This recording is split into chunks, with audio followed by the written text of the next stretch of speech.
거액자산가 양성 대한민국 최고 전문가 동방박사 최병훈 전문가입니다.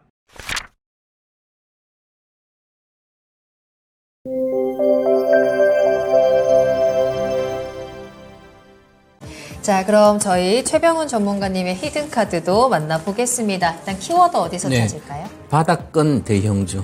바닥권 대형주, 아직 덜 오른 대형주 가운데 우리가 키워드 찾아볼 텐데, 대형주들이 그래도 올해 들어서 조금씩 상승이 나오기는 했는데 아무래도 대형주다 보니까 조금 무겁게 천천히 올라가는 것 같거든요. 네, 요즘 바닥권 대형 올라가질 않아요. 10% 안에서 갇혀 있습니다. 그렇긴 하지만, 네. 그러면 이제 갇혀 있으니까 오히려 역으로 생각하면 리스크가 거의 없는 단계니까 기다리는 걸 잘하는 분들은 리스크 없이 손절하지 않을 주식을 사서 그 영역에서 사가지고 가지고 있으면 뭐 20-30%는 기본이고 거기서 주로 업황이 좋아지면 100%까지 가거든요.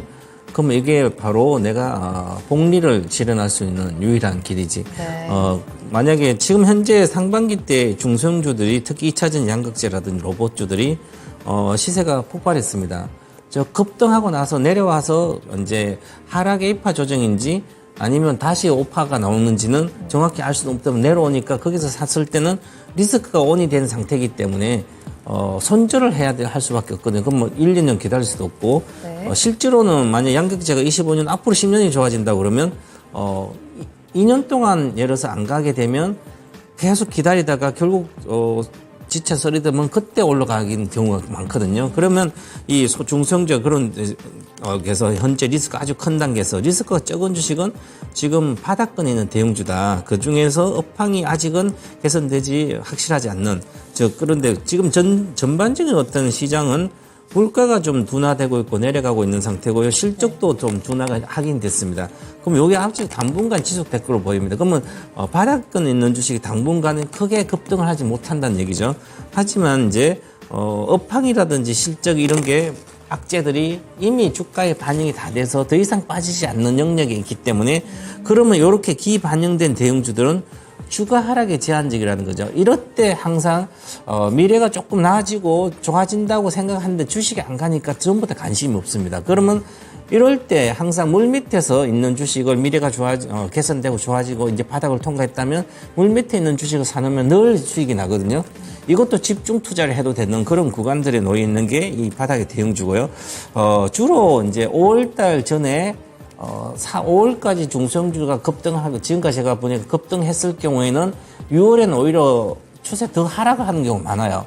그리고 한참 동안 시세가 끝나가가지고 상당히 고생을 많이 하거든요. 소형주들 특히 그래서 이번에 5월달까지 5월에 이미 조정에 양극 들고 로봇도 반등하다가 실패한 것 같은데요. 아직은 좀 더 지켜봐야지만 그럼 이쪽으로 가는 것보다는 이제는 대형주로 가서 이제 안전하게 가면서 지수가 아마 6월 중순 이후부터는 저는 급등 나올 걸로 보입니다.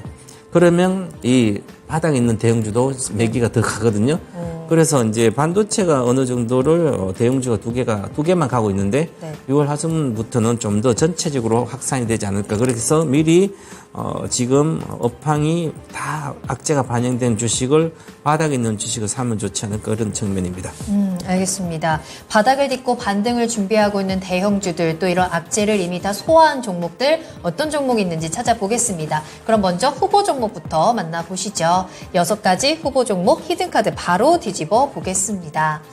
자, 롯데케미칼, SK이노베이션, 화학 종목들도 좀 자리 잡고 있고요. 여러 가지 또 이슈로 계속해서 주가 발목 잡고 있는 네이버도 보이네요. 또 삼성전기와 함께 하나솔루션입니다. 급등 이후에 다시 한번 조정 길어지고 있는 상황이고요. 셀트리온까지 자리 잡고 있습니다. 자, 그럼 이 가운데 최병훈 전문가님의 이번 주 히든카드는 어떤 종목일까요? 네, SK이노베이션입니다. SK이노베이션 살펴보도록 할게요. 오늘 좀 상승을 하긴 했는데 여전히 주가는 좀 바닥권에 있는 것 같아요. 네, 어떤 이유일까요? 작년도 9월 26일 날 지수도 저가였는데요. 그때 이 주가가 14만 3천 원입니다. 그럼 한 4만 원밖에 안 올라와 있죠. 네. 4만 원이 이제 바닥권이라는 거죠. 그리고 이 SK이노베이션 지금 현재는 이건 대다수 정유에서 나오는 건데 정유가 업황이 정제 마진이 지금 안 좋은 상태입니다. 그래서 이 정유 업황은 부진세가 계속 이어지기 때문에 이걸로는 모멘텀이 아직은 없습니다. 그럼 정유 업황에 모멘텀이 없으니까 주식이 못 가는 거죠. 그런데 이 회사는 SK온이라는 자회사가 배터리 자회사가 있거든요. 이 SK온이 이제 이번에 추가 조달 시설 증설 자금도 마련했고 한 26년도에 상장이 예정돼 얘기를 하고 있는데 그러면 그 전까지는 SK온을 투자를 해도 되는 거죠. 그러면데 SK온이 미국에 공장을 적극적으로 짓고 있는데 그 공장을 지어서 수혜를 받으려면 시간이 좀 걸립니다. 아직 공장이 본격 양산이 아직 될 때는 아니니까요. 그러면 내년부터인데요. 올해 흑자 전환은 좀 어렵더라도 내년 확실히 흑자 전환 될 거 보이고 그리고 전체적으로 보조금 SK온이 미국에 보조금 받는 것은 거의 3분의 1 정도 가까이 되거든요. 네. 차종들이. 그래서 SK온하고 LG 엔솔이 보조금이 더 수혜가 크고요. 그래서 그 다음에 이제 전체적으로 이 SK온은 배터리 세를 늦게 진입했기 때문에 수요일 문제가 아직 지금도 그런데 하반기 3분 여름부터는 확실히 수요일이 개선돼서 이제 좋아질 거로 보입니다. 그래서 수요일이 개선된다면 흑자로 전환된다면 양이 있으니까 급격히 좋아지지 않을까 보고요. 그래서 이 SK온은 결국은 2차 전지 배터리로 이제 시세가 나려면 늦으면 10월이고요. 빠르면 이제 8월부터 가능할 거 보이고요. 그러면 기본적으로 한번 시작하면 기본 50%는 올라가지 않을까.